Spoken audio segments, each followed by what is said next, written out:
Good afternoon, everyone, and thank you very much for joining this afternoon. We'll just wait a few minutes because there's a lot of people who booked up on this session this afternoon, and they're rushing in by all accounts. So if you give us a minute or so, we'll kick off.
Okay, well, thank you very much for attending this afternoon. To introduce myself, I'm Phil Pennington. I'm the Acting Head of Audit and Consultancy at the British Safety Council. First of all, I want to firstly thank you for taking the time today. I'm sure you're all very busy people. Not only to understand the best practice audit, but actually your interest shows how important improving health and safety performance is to you. Otherwise, you wouldn't have taken this time. So I do appreciate you taking this time. What I wanted to start with is this statement. This is a statement made by a much missed colleague of ours, Dave Parr. What he said about the 5-star. Dave was involved with the 5-star for many, many years. One of the things that he was really passionate about was to make sure the audit was collaborative, and it was a collaborative process, and it just didn't recognise just good organisations. It encouraged organisations to be better, to aspire to better. So this quote sort of encapsulates perfectly what we still strive to achieve today, and what we believe our 5-star best practice audit continues to champion. So before we start, I'd just like to have a bit of a plug on the variety, or the varied range, I guess, of services that are above the 5-star that the BSC offers. We do recognise that some organisations are at the very early start in their journey to health and safety excellence. So we can carry out health and safety compliance checks on systems, mapping some minimum legal requirements in the country or the territory that you as the client is working in. This is often a real advantage, especially for startups. We have a lot of interest from startup companies. We also offer certification to 2 of the ISO standards, 14001, which is environmental, and 45001, which is health and safety. There's been a recent addition to the ISO 45001 family, which is ISO 45003, which many of you probably have heard about. This is the psychological health and safety at work guidance. It is guidance. It's the child to the parent standard 45001. So what we're able to do now is offer this as an extension to a client scope. When we recertify for ISO 45001, we can encapsulate 45003 guidance in it. Of course, we've got our 5-star suite of services, as you can see, and we can also undertake other services based on the best practice model, which are unscored. That they offer simple RAG, red, amber, green rating assessment. It'll give you an indication of the trajectory of your occupational health and safety management system. Finally, for those who successfully undertake the 5-star, they achieve over 92%. They can apply for the Sword of Honour or the Globe of Honour. These are awards which recognise exemplars in health and safety or environmental sustainability. More recently, we've also included an award for well-being, which is a separate audit. Okay, over the next 20-25 minutes, I'll lead you through what the 5-star best practice audit is about. I've got some points on the value of auditing, which I think are worth sharing. and I'll go through the model itself. It is designed to maintain relevance while pushing the boundaries of what is possible in health and safety. We made some changes to the model framework this year. I'm going to talk in more detail about system maturity and the audit elements before covering off the methodology that we follow when we audit. I'm sure this will prompt some questions, which I'm obviously happy to answer. If you do have any questions, though, throughout the presentation this afternoon, please feel free to post them, and our events team will compile them, and hopefully we'll be able to respond to them at the end of today's session. And hopefully that will address any queries you've got.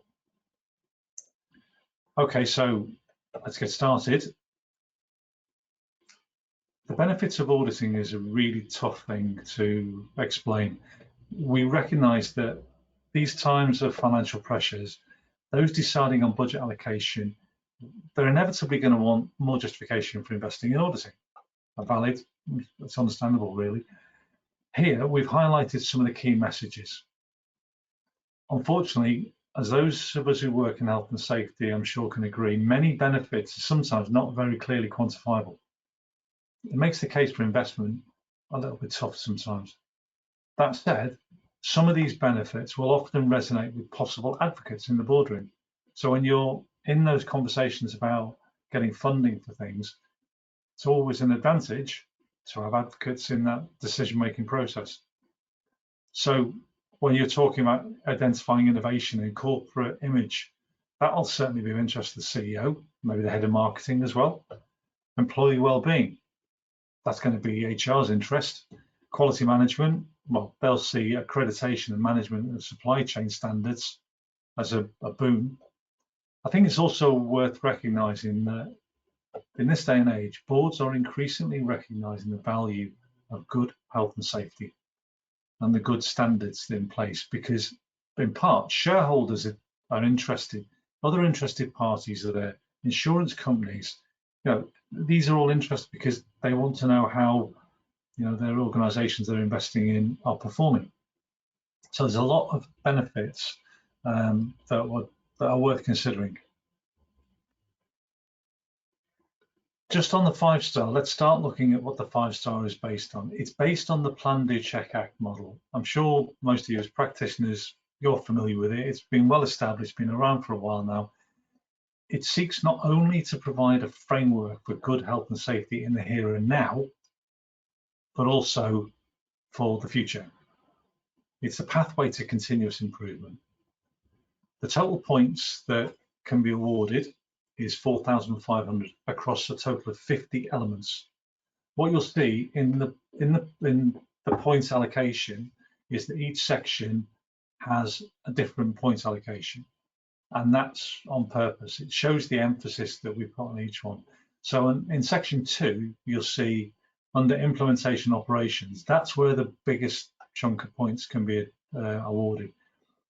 We sort of feel that that's appropriate, given that actually the implementation of a good occupational health and safety management system is a challenge, but also a large opportunity. It's the powerhouse of the cycle, is that implementation operation. So in simple terms, what we're looking for there is, do you do what you say you do? And are you managing on a day-to-day basis the effective safety of your stakeholders and the organization as a whole? So this is how the points translate into percentages and star rating. You see there, 1 star is 50% to 59.9. That's at the very low end. 2 is 60 to 74. It's adequate. 75 to 84.9. Now that's where we're starting to say, okay, well, this is good. Best practice is there. 4 star, obviously, as it says, they're very good, and 5 star is exemplar. That's where best practice is evidenced, and also innovation is also evidenced. Of course, we'd like to see all of our clients get to 5 star. That's obviously, a success in our eyes. And over the years, many have actually done that. Some of the clients that we work with haven't. They haven't had the resources, or the systems aren't mature enough, or they're not fully embedded enough to make 5 star the first attempt. But what I want to make clear is that, as I said there, 3 star is good. If you start at 3-star, that's not a bad score to start on. Now, yeah, there are chances that possibly it could be 1 or 2 stars, but actually that's, in our experience, that's quite rare. So the targets seem high, but I would encourage you to really think about this whole thing as a journey. Getting to 5-star is a journey. It's to get to a point where you're an exemplar. With the best will in the world, you have to start from a point 0 to build to that point. So do not let it put you off. It's a challenge, but I think it's a worthwhile challenge. So as the audit is a best practice audit, these indicators are 5 key areas that we feel are really important. And especially for those who are looking at the reports that we produce for the first time. Our auditors, when they complete the audit, they provide a short summary against each of these 5 subjects, which often gives senior leaders a flavour as to where they're at in these subject areas. Each explored individually and alongside other health and safety subjects are embedded in the audit. So we believe it's important to an organisation that has a thriving occupational health and safety management system to understand where they are in these particular 5 best practice indicators. Okay, so let's look at the 2023 specification, and I'll give you a flavour of what's involved. So these general topics, I'm sure you're familiar with. However, we feel that in some of these areas, there's an opportunity for clients to demonstrate innovation. So some of these subject elements have been separated into what we've identified as critical to a system's maturity. I'm sure many of you are aware of this concept. It's probably one area that most practitioners really aspire to see their organizations reach. Safety excellence, system maturity, they walk hand in hand. However, we believe that there needs to be more emphasis. So we're measuring system maturity. I'll outline in a bit more detail what that actually looks like. We're strong believers that for an occupational health and safety management system to be an asset to the organization, we've always believed it needs to be focused on keeping people safe and injury-free, whilst being aligned with the business needs. There's no or little value in a cumbersome system that's outdated, possibly doesn't even reflect what the organization's risks or the operating environments are. So what we look at, these are the elements that we selected out for maturity. We feel these are the elements that a good occupational health and safety management system needs to grow and be resilient. Good leadership, fairly obvious. Status assessments, well, knowing what's going on. Health legislation, well, that speaks for itself. Are you complying with the law of the land or other requirements placed on you? And just as importantly, competence and behaviours. That focuses on training and management. And then finally, the management of change. Can your system adapt to changes that are required, whether it's business systems or people? These 5, these allow us, our auditors, to measure where clients are on their ongoing journey towards excellence. To have excellence, you do have to have maturity of some description. And these 5 are the ones that we think will give us the indication of where you're at on that journey. So within the 5 elements, we have 4 bands with corresponding points that that client will be awarded. The levels are defined, as you can see here, from the points ranging from 40 for effective through to 10, demonstrating the minimum. I hope you can see that language, I think language is really important, and we've used specific language to define each step. This is something I believe embodies something I say regularly to clients and colleagues. Our role is to act as a critical friend. The output from a BSE audit is not to primarily find fault, it's to encourage you, it's to cajole you, direct you, support you, because we're committed to improving occupational health and safety. That said, this is an established best practice audit, and not producing sufficient evidence and examples that will result in the auditor not being able to award the highest points. The 5-star itself has always been designed to be relevant across organisations and sectors. It's always relied in large part on subjective evidence, which we still maintain. However, for the purpose of maturity, we've now included the need for objective evidence. So there's statements here that have to be met. So physical evidence of things being in place.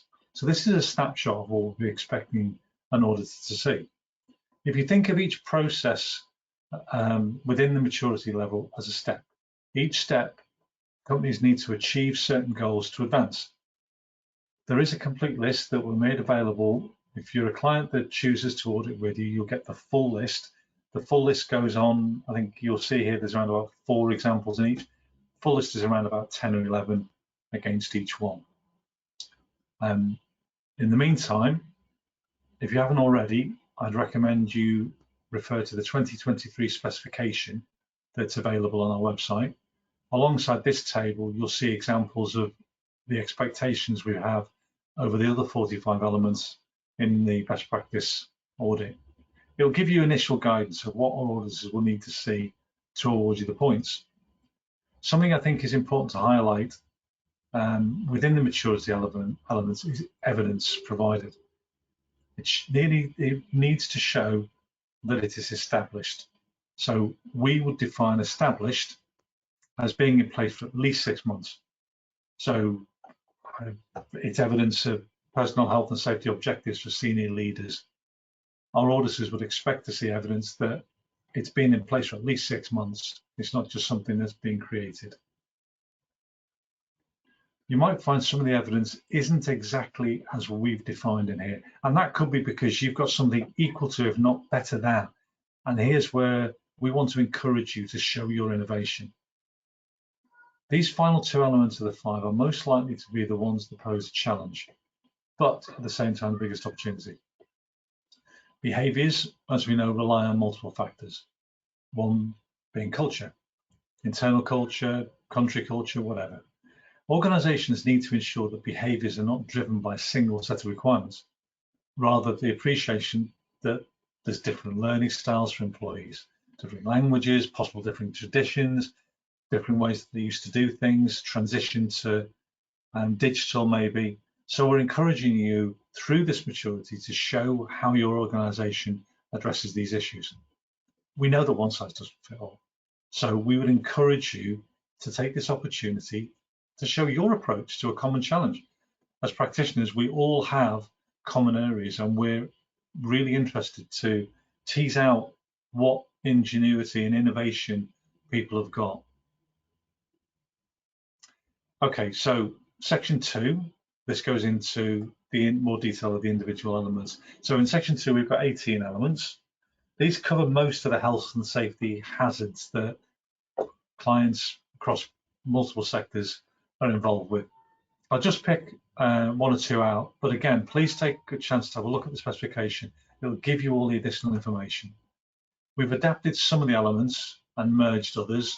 So, for example, DSC, workstation manual handling, we've now encompassed that into work design. Some of you might recognize the term because it's quite well used in line with worker well-being.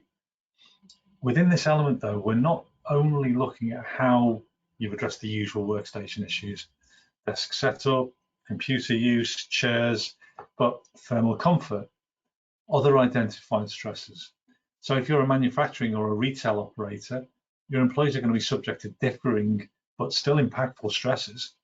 So we want to ensure that to score highly, you've identified and suitably managed these areas. Again, this is an opportunity to show how you've brought some unique solutions, evidence of innovation. The other section, we previously had a specific element in relation to infection control. This obviously came out during COVID, but this year we've merged it into an element focusing on general risk management. This sort of reflects the reality that we're living in. Infection control is now recognized as a hazard that every organization should have identified, measured, and introduced controls to manage. It's sort of part of your general risk assessment.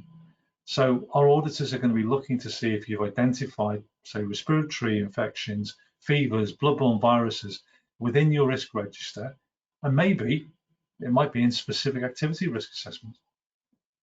We also include some detailed questioning addressing infection management. We've included it in one of the elements 2.09, which looks at exposure to hazardous substances, which is a sensible place to put it, I guess. There's a subsection in there focused on viral transmission. We want to ensure that the measures and controls are following best practice. Now, what we've learned over the last 3 years has been really, really insightful, and it should be part of your consideration of how you're going to manage that risk. Okay, within section 3, we have 11 elements, and this is where we're starting to look at evidence that you've got a robust monitoring system in place. An area of particular interest to us is health impact monitoring. It's always been given that when we talk about health monitoring or health impact monitoring, that we're primarily looking at how organizations have measures in place to provide lung function testing, eye tests. There might be some more extensive testing required, silica testing, whatever the role is. However, now what we're looking to see is how organizations have identified and monitored some mental health impacts from an individual's role. Again, it's an opportunity for you to show how you've dealt with issues, giving the increased awareness of the impact on the impact to people's health from their work in a mental perspective. Finally, section 4, we've got 6 elements here, and this is where we explore in a little bit more detail how your organization is committed to the future. We look at how active your senior leadership are. Do they review the health and safety data and your performance? Is the organization identifying those areas where improvements can be made? And importantly, enacting them. It's all right talking about it, but where's the program? What are you going to do about it? How are you going to attack these things? Of course, as you're tracking legal compliance, you're going to need to make sure you're keeping track of what's going on. But finally, corporate social responsibility. We'll be looking at how if you reviewed your approach to consider the commitments held within the United Nations sustainability goals. Many of these have elements of health and safety contained within them. So if you haven't already, I'd encourage you to have a look and see if these impact your CSR objectives. Okay, I think it's important to explain the methodology we use. It is aligned to established auditing procedures. So these are the 3 steps, the basis of the audit. Guidance is given by the International Standards Organization, and that says that sampling should be in the region of around about 20%, and the makeup of the sample size should, broadly speaking, follow the risk profile of the organization. The audit process, as we describe here, obviously the maturity model requires us to see specific documents, and if you become a repeat client, all the audit information from previous audit will be reviewed and considered, because we want to, if you were working on something and you've succeeded, then your points or marks that are allocated should reflect what you've done. Obviously, that only applies to where there's best practice hasn't been met, and not where we've suggested further improvements, because they're up to you to decide whether you want to do it or not. Our auditors will hold interviews. That's a really key part of the whole process. They'll interview a variety of stakeholders. Most important, of course, are the leaders and employees. Post-COVID, we've adapted our model slightly. Interviews with leaders can either be face-to-face, via Teams, Skype, or whatever, Google Meet, or whatever the platform you use. However, we will look to have other stakeholder interviews face-to-face. Finally, the operating sampling, as I've said, I'm sure you're familiar, this is at 20%. Here's where our auditors will look to validate the effectiveness of health and safety management on the ground. Whether it's a factory, a construction site, an office, an oil platform, whatever it is, we need to go out and see. Because as you probably noticed from the earlier in this presentation, the management of day-to-day health and safety is an important expectation. And we'll look to affirm that what you say you do, you actually do. So on completion of the audit, we submit a report to you within 28 days. It'll be fully detailed. And if you go for the 5-star, It will be fully scored. It will detail what percentages you've received in the individual elements. In the individual sections, it will give you a percentage that you've attained, and it will also give you an overall score. I'm always keen to tell clients that the detail in the report is critical. And if our auditors see some innovation, we want them to record it. So it's in your report. So we'll be highlighting innovation, good practice. We may be identifying areas where you've introduced measures that we think are really akin to best practice. You've created your own best practice. You've created new best practice. And of course, where there's areas where you've got work to do, which, let's face it, we've all got the scope to improve, then we'll identify and offer possible solutions. I think what I've said time and time again today, and I think it's really, really important to remember, is we act as the critical friend. We're not here to pick holes in something just for the sake of it. We're doing what we do to help you, to make you better at what you're trying to achieve, to give you some sort of direction. So everything within the report is designed with that in mind. Our teams are extremely fortunate. We work with some amazing clients, and we have done over the years. We've seen some really, really good innovation. And quite frankly, we want to see more. We want to showcase more. I think it's fair to say that good, robust health and safety isn't static. It's ever changing. You're faced with new challenges that you need to overcome. We've always wanted to focus on success, which is appropriate, but we're also keen on how you've approached something, what you did, what worked, and just as importantly, what didn't work. Because as we all know, we learn by our mistakes. And if we have to change a particular track, that's not a bad thing. You know, we want to be able to see you succeed. So best practice, it's ever evolving, and the oxygen of best practice is innovation. So that's what we focus on within the 5-star. I hope that's given you a detailed flavour of the specification and the rationale.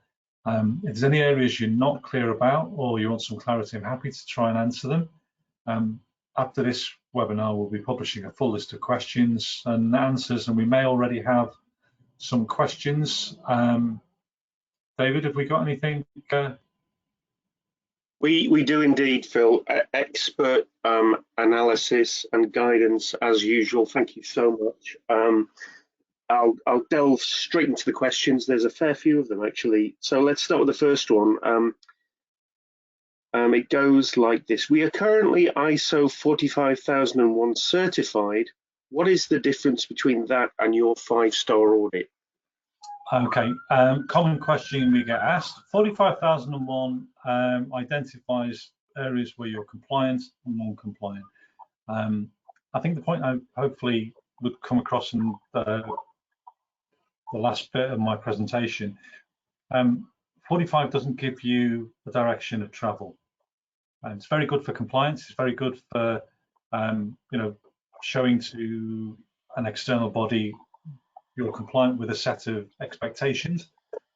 Best practice is above and beyond expectations. A lot of our clients who have come to us with 45, we equate the requirements of 45,001 as around about 3-star.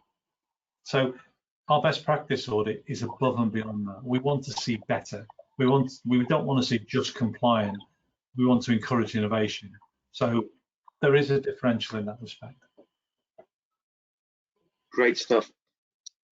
Next question is, you call this a best practice audit, but how do you come up with best practice? Oh, that's a tough one. It's a really, I suppose we are extremely fortunate that over the years that we have done a 5-star audit, we have amassed, I can quite easily say, thousands of examples of good practice. We have a team of auditors who are extremely skilled across multiple sectors. And over the years, we have developed what best practice looks like based on the intelligence that we receive, the experience that we have. We have people working with us who probably have around about 200 years worth of experience across different sectors. So I guess we're confident to say, well, actually our best practice is what would be commonly deemed as the best of the best. Is it perfect? No, because there is always going to be better. And again, innovation is out there. New ways of doing things are out there. We're constantly keen to raise the bar, but we don't want to raise the bar without bringing people along with us. Putting somebody in a position where they can't achieve what best looks like isn't collaborative. It's not going to get the output, the outcome that we want. So it's ever evolving, I guess, is probably the short and simple answer to that question. Indeed, and let's not be perfect, be the enemy of the good, as the saying goes, I guess, Phil. Yeah. And another question we have is, you mentioned the red, amber, green rating option. Can you explain how that differs from a scored audit? Yeah, I mean, the scored audit is basically the route to 5 as such. So scored audit, 1, 2, 3, 4, 5 stars, a certificate, 5-star, you're able to apply for the Sword of Honour in relation to the health and safety audit. An unscored audit sometimes is attractive as a gap, so it's a dry run. If you're not sure and you want to have a check to see how successful you would be, it will give you an indicator which direction of travel you're going. We've also used it on a number of occasions as a due diligence. Some clients have interested parties that just want a very simple rating of where they are in relation to best practice without scoring. The model is quite flexible in that respect, so we're able to adapt to people's needs through the RAG rating. Brilliant. We've got some other questions from the chat here. Some may have been covered because they're quite early questions, but here's one. Does BSc audit process safety and give the rating? We do have a process safety model. It's not widely used in the UK at the moment, but more than happy to talk to you. If you contact us, we're more than happy to talk and see if we can do anything in that arena for you. Okay, great. And then just quickly, any shared reference material for this webinar? I'm guessing on the website we already have some stuff and then FAQs and stuff, but yeah. Okay, we're done with questions then. Oh, not quite. I have a very specific one here for you, Phil. It is, hi, I am Walter from the DRC, which I presume is the Democratic Republic of Congo. Are we going to receive the study material in a PDF format stroke presentation for our further reading? The specification will be available online. You can download it, and I believe that you'll be able to get a copy of this, the actual specification, and this recording as well will be made available. Okay, brilliant. Actually, we got quite a lot of new questions coming in, if you will indulge us. That's great. I like the fact that we got questions coming in. I mean, there's over 200 people on this this session, so it's a great it's great that we're getting so much interest. Here's another one. What is the process for becoming a FSA auditor? Right. We look for associates with experience in specialist fields. One of the things that I'm very keen on, and I know it's something that the BSc as a whole is keen on, is making sure we have auditors that fit clients. So auditor experience is a real big thing. Minimum lead auditor trained in 45001 and chartered member of IOSHA equivalent is a requirement. Experience in auditing skills. But if you want to know more, then just contact us and we can talk about it. Indeed. We're always producing associate auditors, so I never say that we've got enough, because we're always looking for people with new skills and new areas, because we want to enhance what service we offer. Indeed. Another question, pretty simple answer, I think, but I'll ask it anyway. Should all the documents be in English for a 5-star audit? Yes, please.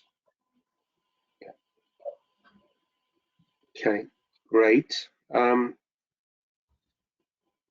Is ISO 45001 a recognized certification?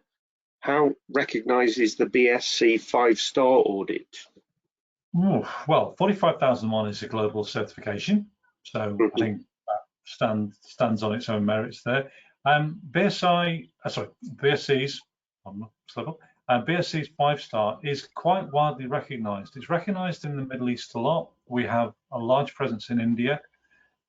It's been a staple in the UK for quite some time now. Can it be made?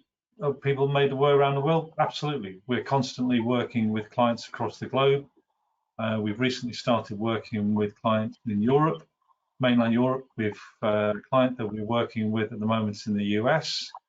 No, the brand is, like any brand, is recognized within the health and safety field. But we're always keen on making sure that we're recognized in other parts of the world too. Great. I think you've covered this already, Phil, but I'll ask it anyway. What resources and support does the British Safety Council provide to institutions aiming to achieve 5-star audit recognition? It's all on an individual basis. If we were to come to your organisation and do a gap analysis, for example, you would get the report, as I mentioned earlier. It would identify red, amber, green. It will give you an indication of what work needs to be done. We do offer consultancy. What we're very strict at is if a consultant comes in to support you with anything, A, they're not the person that does your formal 5-star audit, obviously, because you can't mark your own homework. And B, what they will do is they will work with you to support you in getting to where you need to be. Health and safety has to be managed by the people who deal with it on a day-to-day basis. So we don't send people in with ready fixed solutions to put in place, because that's not going to help you. It's not going to be suitable to your organization. But we certainly do work with clients in multiple regions, and we help them develop their system. You know, it might be that you want to recruit somebody, or you want to have somebody on like retainer. We would help you develop a process to make that happen. We wouldn't be that person, but we would help you make that happen, because it's all about you owning the solution, you owning your own management system. But those options are definitely there to talk about. Yeah, okay. Here's a very pertinent question, very to the point. What is the typical cost of an audit? You would have to speak to one of the sales guys on that one, I'm afraid. It all depends on where you're operating from, what region of the world. And what we ask clients to do before we quote is complete a scope document. The scope document, I can't stress how important that document is, because I'm the one who has to look and say, okay, I think it's going to be X number of days or Y number of days, and this is how many sites we're going to visit, or whatever it is. So once you complete a scope document, we can then get an idea and then say, right, okay, this is how many days we think we can do an audit. It's very much depends on which sector you're in, level of risk you're in, you know, the logistics involved for that. So there are a lot of factors, but if you're interested in it, the QR code that is up on your screen at the moment, if you click on that, one of the team will come back to you and they'll be able to talk you through the costings as well. Brilliant. There's a couple of other ones. The webinar was marketed as a HSE audit webinar. Will the HSE auditors be looking for the same things during an inspection as a BSc auditor? I'm not sure I understand that question.